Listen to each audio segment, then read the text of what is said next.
morning. I'm Katie LaSalle. And I'm David Walker. Thank you for joining us tonight. David Walker, a familiar voice and face in television and radio in Western Oregon for more than 50 years. One of his closest friends, Ron Nance, says their 45-year-long friendship started as DJs at the radio station KBBR in Coquille. He and I used the expression spinning the hits. We loved playing country records, and we loved going and doing ball games on the radio. Twitter for two, Dogs up 15-13 with 2:50 left to play. Born in Myrtle Point, David was just a teen when he started radio at KBBR. He just had this gift, and his dad had done radio forever, and that's kind of what got David into it. He then became the news director at KCBY in Coos Bay for 10 years, where he was touted as an amazing mentor for many young journalists. But the stern remained mired in the sand, and the 70 to 140 gallons of leaked fuel damaged the beach and covered birds. But it was David's coverage of the new Carissa shipwreck near North Bend in 1999 that put him in the spotlight and landed him a job at KVAL that year,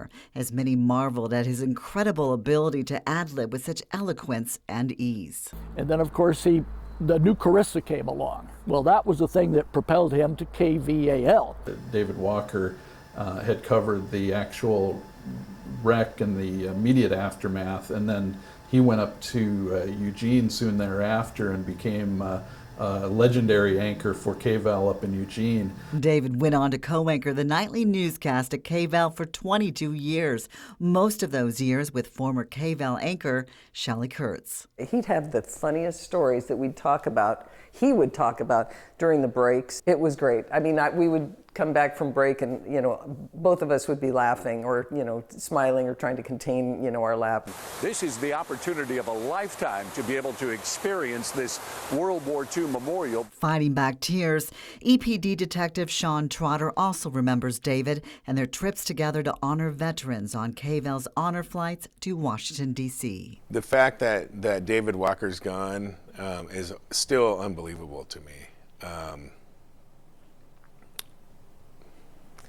I just felt like he was an anchor and a friend, and I miss him every day.